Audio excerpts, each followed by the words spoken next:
दोस्तों, आज भारत ने अमेरिका को एक ऐसा झटका दिया है जिसकी वजह से अमेरिका तिलमिला उठा है और भारत ने अमेरिका को उस सेक्टर में चोट दी है जिसकी वजह से आज अमेरिका सुपर पावर बन पाया है। आप सभी ये बात जानते हो कि इस समय अमेरिका दुनिया के लगभग सभी देशों को हथियार बेचता है और इन हथियारों को बेचकर जो अमेरिका के पास पैसा आता है उस पैसे से अमेरिका अपनी सेनाओं के लिए नए नए हथियारों को डेवलप कर पाता है और इसीलिए ही आज अमेरिका सुपर पावर बन पाया है। लेकिन आज भारत ने अमेरिका को झटका देते हुए इंजन की डील को ही कैंसिल करने का फैसला ले लिया है और ये अमेरिका के लिए अब तक का सबसे बड़ा झटका होने वाला है।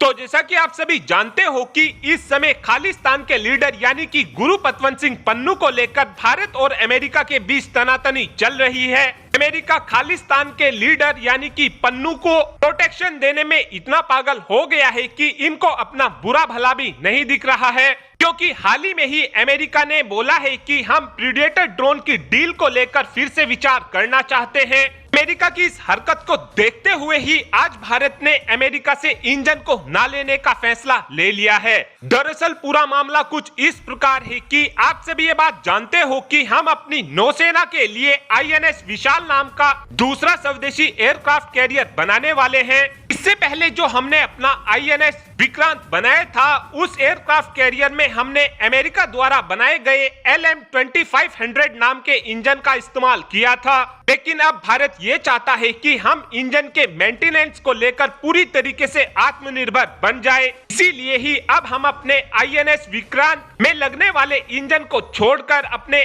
INS विशाल में MT-30 नाम का इंजन लगाने वाले हैं और इस इंजन को ब्रिटेन की कंपनी यानी कि रॉयल्स रॉय की तरफ से बनाया जाता है। हालांकि रॉयल्स रॉय का ये MT-30 इंजन अमेरिका के LM-2500 इंजन के कंपैरिजन में 1.5 गुना महंगा है। लेकिन MT-30 नाम के इंजन की खास बात यह है कि ये काफी कम फ्यूल खाता है और पावर भी ये लगभग अमेरिका के इंजन से ज्यादा जनरेट करता है। MT-30 इंजन को लेकर रॉयल्स रॉय और HAL के बीच में एक MOU साइन हुआ था, जिसके तहत ब्रिटेन की तरफ से बोला गया था कि जब आप हमारे से एक बार हमारा इंजन ले लेंगे तो हम इस इंजन का मेंटेनेंस भारत के अंदर ही करवाएंगे और यदि इस इंजन के कुछ कंपोनेंट बदले भी जाएंगे तो उन कंपोनेंट को भी हम भारत के अंदर ही चेंज करा देंगे।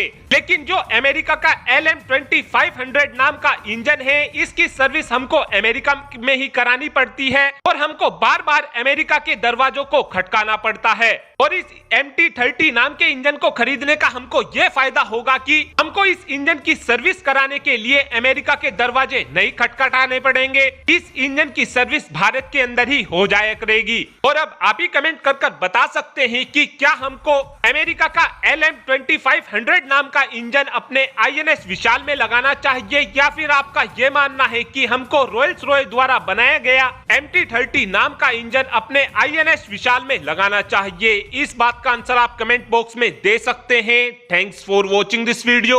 Have a good day.